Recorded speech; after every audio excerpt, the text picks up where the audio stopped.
I threatened to sue the scandal-ridden police department in Regina, Saskatchewan, so they backed down and agreed to stop blocking me on Twitter. I'll read you their letter of surrender, or you can see it for yourself at twitterlawsuit.ca. But they're still making weird threats against me. I'll read that part too.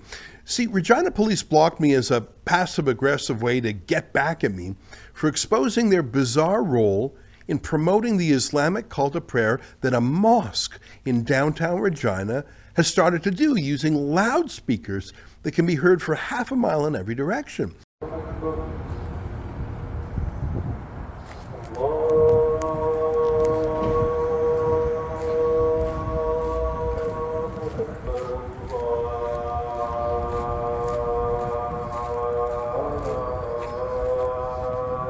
Weirdly, the police made the decision to approve that loudspeaker, not City Council.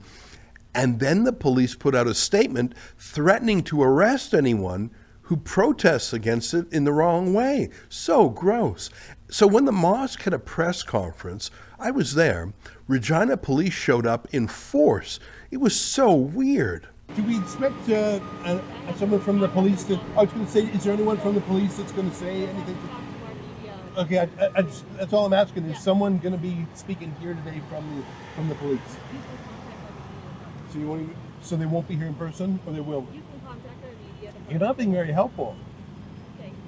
I mean, I'm not asking you a substantive question. I just want to know, will the police spokesman be here or not? Well, you can contact our media department to discuss that. Are you here to make hate crime charges against people who question the mosque? You can direct all your questions to our media. That's an easy one to say no to if the answer is no. All right. There's Regina's finest. The cops wouldn't talk to me, but they blocked me online.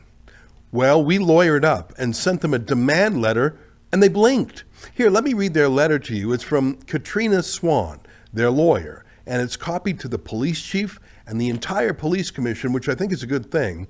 I'll read it to you, and you can see it for yourself if you prefer at twitterlawsuit.ca. I'll put the letter up there. It starts, I'm legal counsel for Chief Laurelie Davies. Your letter dated July 6 has been referred to my office for response. I confirm that Mr. Levant has been unblocked on the Regina Police Service's X platform. The Regina Police Service has no record of Rebel News or any associated account ever having been blocked as of the date of your letter or at all. Yeah, it was probably a ghost that did it or something. I don't know, good one. I'll keep reading.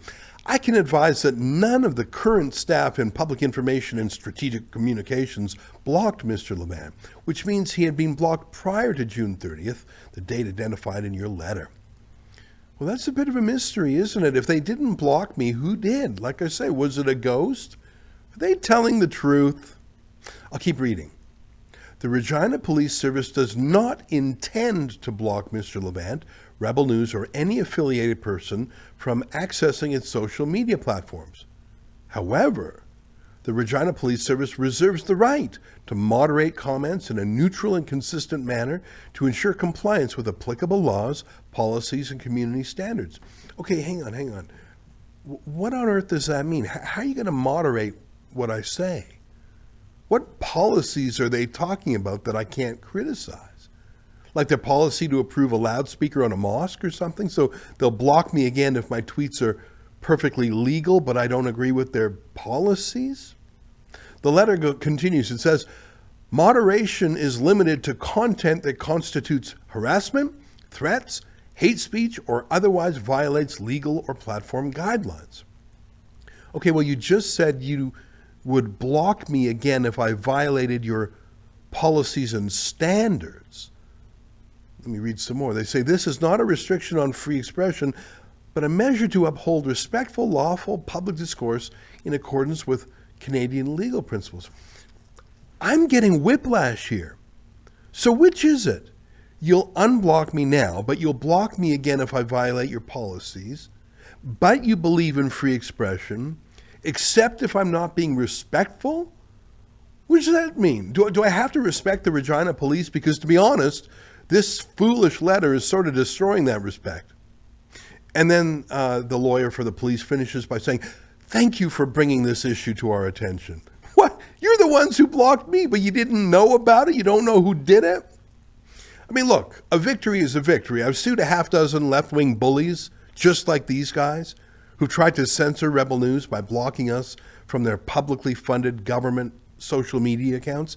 We've sued powerful cabinet ministers like Stephen Guilbeault, Karina Gould, Catherine McKenna, Yara Sachs, Marcy Ian, and more. Regina police knew that if I went to trial, they'd get smoked like the last half dozen bullies did. But look at that weird, confusing defiance in their letter. They deny they blocked me, then they admitted it, then they say they'll stop doing it, but then they say they might do it again if I violate the policies, but then they say they're for free speech, but then they say I have to be respectful though. Yeah, I get the feeling that they still need a civil liberties attitude adjustment, don't you? Read their pretzel of a letter at twitterlawsuit.ca. You know, I haven't got the bill for our lawyer yet for this battle, but it's probably around $2,000. That's a lot of money, but the value of making government bullies blink and step back from their censorship is pretty priceless. I really think we're starting to set a new precedent that will actually keep all Canadians freer.